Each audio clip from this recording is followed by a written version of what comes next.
새해 첫 주일, 시작을 굳세게 붙잡아라 라는 말씀으로 함께 나누겠습니다.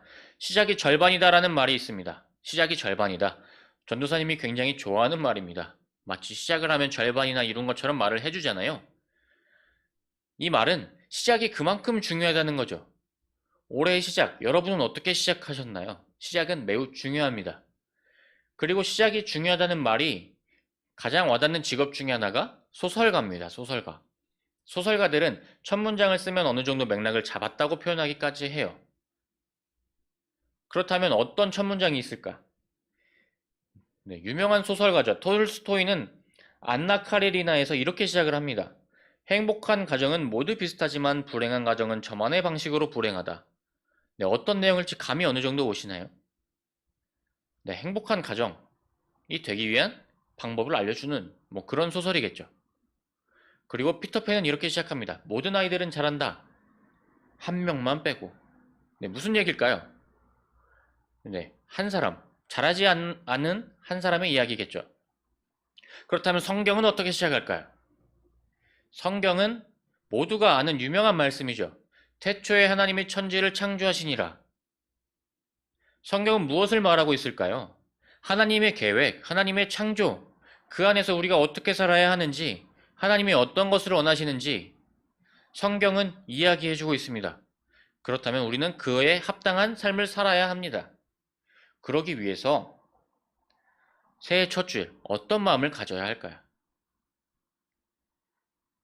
첫 번째, 구약과 신약이 모두 시험으로 시작한다는 것을 알아야 합니다. 구약과 신약은 모두 시험으로 시작을 합니다. 전도사님이 신학교를 갔을 때였어요. 20살에 신학교를 갔죠. 기쁜 마음으로 갔습니다. 부푸른 마음으로 갔어요. 하나님이 드디어 나를 사용하시는구나. 기쁜 마음으로 들어갔습니다. 교회에서는 항상 이렇게 말을 해줬어요. 하나님이 빛으로 인도하신다. 그랬더니 들어갔더니 선배들이 이렇게 말을 하더라고요. 하나님이 빛으로 인도하시는 줄 알았는데 나를 빛으로 인도하신다. 그러면서 저에게 이런 말을 하죠. 네. 누구도 너의 학비를 내주지 않아. 빛을 내서 빛으로 인도하신 하나님을 맛봐야 된다.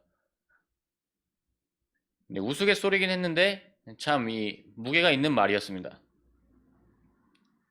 성경을 봐도 하나님은 꼭 빛으로 인도하시는 말씀, 빛으로 인도하시는다는 말씀이 여기저기 있습니다. 하나님은 우리를 빛으로 인도하세요. 그런데 그 사이사이에 항상 시험이 있습니다. 시험이. 오늘은 첫 주일이니까 성경의 시작 부분을 보려고 해요. 성경은 신약과 구약으로 이루어져 있습니다. 네, 구약과 신약인데 이 기준은 예수님이 태어나시기 전과 태어나신 후로 나뉩니다. 그러니까 구약은 하나님의 창조부터 예수님이 태어나시기 전까지가 구약이고 예수님이 태어나신 후부터가 신약이에요. 그렇다면 구약과 신약은 어떻게 시작할까? 구약은 하나님의 창조로 시작을 하죠. 위대한 시작을 알려줍니다. 태초에 하나님이 천지를 창조하시니라. 그리고 사람을 창조하십니다. 사람은 에덴 동산에서 시작해요. 에덴 동산에서 지내기를 시작하는데 최초의 사람 이름이 아담과 하와죠. 하나님은 에덴 동산에서 아담과 하와에게 모든 것을 허락하십니다. 그 안에서 삶은 정말 완벽했어요. 먹을 것을 걱정하지 않아도 되고 동물과도 친하게 지내고 부족한 게 없었어요. 근데 하나님이 딱 하지 말라고 한 게 한 가지 있었어요. 뭐냐? 선악과를 먹지 말라고 하셨습니다. 선악과. 그런데 어느 날 뱀이 와요. 사탄이 뱀에게 들어가서 하와를 찾아옵니다. 그래서 하와에게 말합니다. 하와야, 선악과 먹어. 그래서 하와가 말합니다. 하나님이 이렇게 좋은 세상을 주시고 딱 하지 말라고 한 게 하나 있었는데 저거 먹는 거야. 그랬더니 사탄이 이렇게 말합니다. 하나님이 먹지 말라고 한 이유를 너가 알아야지. 먹지 말라고 한 이유는 저걸 먹으면 너가 지혜로워져서 하나님처럼 될 수 있기 때문에 하나님이 먹지 말라고 한 거야. 하나님처럼 되는 걸 싫어해서 그러신 거야. 하와가 듣고 보니 그럴싸해 이게. 그래서 선악과를 다시 봅니다. 그랬더니 갑자기 맛있어 보여 이게. 맛있어. 그리고 먹고 싶어. 사탄의 말을 듣기 전에는 이걸 하지 말아야 했는데 사탄의 말을 듣고 보니까 먹고 싶어지는 거예요. 그래서 결국 먹습니다. 근데 혼자 먹지 않아요. 네, 아담에게도 줘서 아담도 먹게 합니다. 나도 먹었는데 너도 한번 먹어봐. 이렇게 사탄에게 시험을 통과하지 못하는 시작을 성경은 가지고 있습니다. 네, 그렇다면 신약은 어떻게 시작할까요? 신약은 예수님의 탄생으로 시작합니다. 구약이 세상의 탄생으로 창조로 시작했던 것처럼 아주 위대한 시작을 갖고 있습니다. 예수님이 태어나셨어요. 우리가 얼마 전에 성탄절을 맞이했죠. 예수님이 이 세상에 오셨습니다. 예수님은 우리를 구원하기 위해서 이 세상에 오셨어요. 그런데 어떤 시작을 할까요, 예수님이?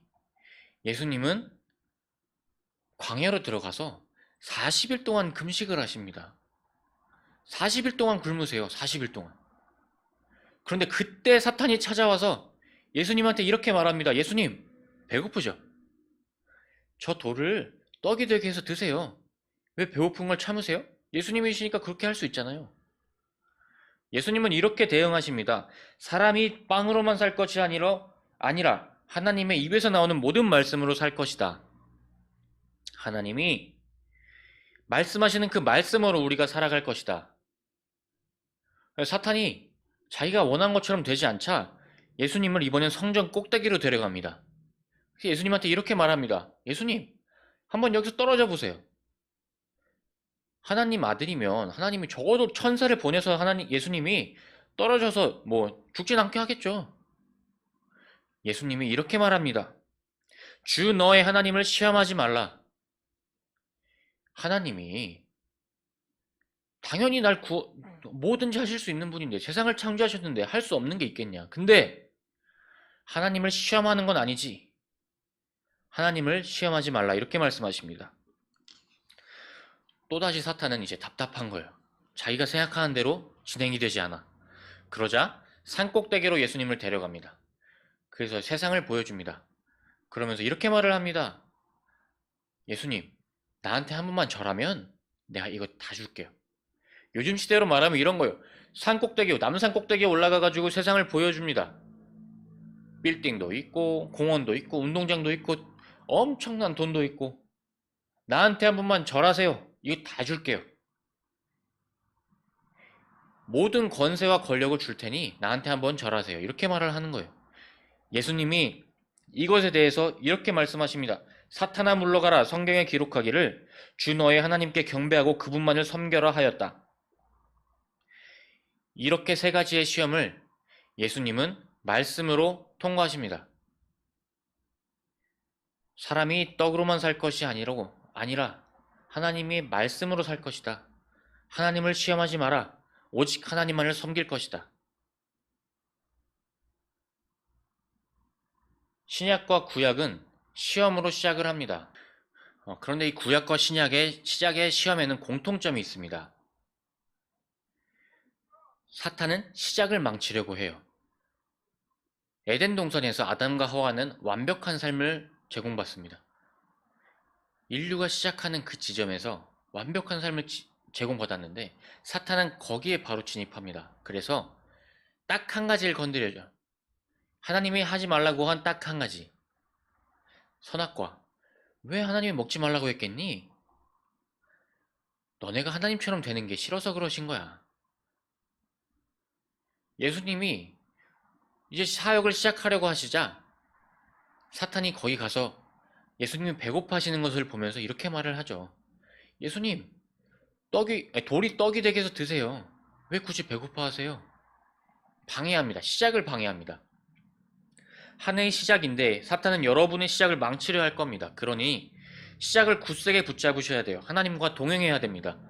예수님이 모든 시험을 통과하신 것처럼 여러분도 하나님의 말씀을 붙잡아서 시작에 성공해야 됩니다.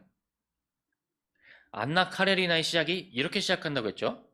행복한 가정은 모두 비슷하지만 불행한 가정은 저만의 방식으로 불행하다. 이렇게 바꿔 말하고 싶습니다. 그리스도인의 삶은 모두 같은 이유로 행복하지만 세상은 각각의 방식으로 불행하게 하려 한다. 우리는 예수님이 하신 말씀, 그 말씀을 통해서만 행복해질 수 있습니다. 그 말씀 안에서 평안을 누릴 수 있어요. 그런데 세상은 온갖 유혹을 합니다. 야, 내일 시작하면 되지. 하나님의 말씀은 내일부터 읽으면 돼. 시작을 망치려 들어요. 그런데 오직 말씀으로만 이길 수 있습니다. 두 번째 공통점이 있습니다. 두 번째. 뭐냐면 우리가 하나님을 이길 수 있다는 착각을 하게 만들어요. 사탄이 선악과를 먹으면 너가 하나님처럼 될 수 있어 이렇게 얘기해요. 그런데 우리는 절대 하나님처럼 될 수가 없죠. 그것을 알아요. 그런데도 우리가 새해의 목적을 정할 때, 목표를 정할 때, 전도사님도 새해의 목표를 정했는데 새해 목표는 교회 학교가 바로 서는 거고 전도사님 가정이 바로 서는 거고 이 교회가 바로 서는 겁니다. 여러분도 각자 목표를 세웠겠죠. 근데 그 목표 안에 숨어있는 약점들이 있어요. 뭐냐면 내가 성공을 하면 하나님이 필요 없어. 내가 성공만 하면 돼. 성공만 목표를 두고 계획을 셌다면 다시 한번 생각해 보셔야 됩니다. 내가 만약에 선생님이 되려고 했다면 왜 선생님이 되려고 했는지, 내가 선생님이 돼서 하나님이 말씀하신 그 빛과 소금의 역할을 감당해낼 거야. 이렇게 생각할 수가 있고, 요즘 세상에 하는 돈의 유혹이 있죠. 내가 선생님이 되면 나는 평생 편하게 먹고 살 수 있어. 하나님이 필요 없어. 이런 유혹이 곳곳에 존재합니다. 그러니까 여러분이 하나님의 말씀, 하나님의 목적이 무엇인지를 바르게 깨닫고 그 말씀으로 하나님이 원하시는 삶을 살기 위해서 항상 기도하고 시작을 붙잡아야 됩니다. 사탄은 시작을 망치려고 해요. 여러분이 마치 완벽할 수 있는 것처럼 속여요. 그런데 우리는 오직 하나님의 말씀 안에서만 완벽해질 수 있고 말씀 안에서만 시작을 붙잡을 수 있다는 것을 기억해야 됩니다. 여러분이 단지 목표를 세울 때 내가 최고가 될 거야 라는 전제하에 계획을 세웠다면 다시 한번 점검해 보세요. 그 계획이 여러분을 교만하게 할 수 있습니다. 새해 계획이 어떻든 목표는 다른 친구와 비슷하더라도 목적은 하나님이 주신 그 말씀 안에 있기를 간절히 소망합니다. 하나님의 말씀 안에서 하루하루 살아가면서 올해도 하나님 말씀 안에서 성공적인 한 해를 보내기를 진심으로 기도합니다. 전도사님이 기도하고 오늘 말씀 마치도록 하겠습니다. 하나님 감사합니다. 각자가 세운 목표들이 있습니다. 하나님 그 목표 안에서 함께하여 주옵소서. 말씀 안에서 그 목표를 이뤄가게 하옵소서. 하나님 우리는 그리스도인으로서 살아갑니다. 세상의 빛과 소금의 역할을 감당해낼 수 있기를 간절히 소망합니다. 하나님 그럴 수 있도록 저희 하루하루를 만져 주옵소서. 예수님의 이름으로 기도드립니다. 아멘.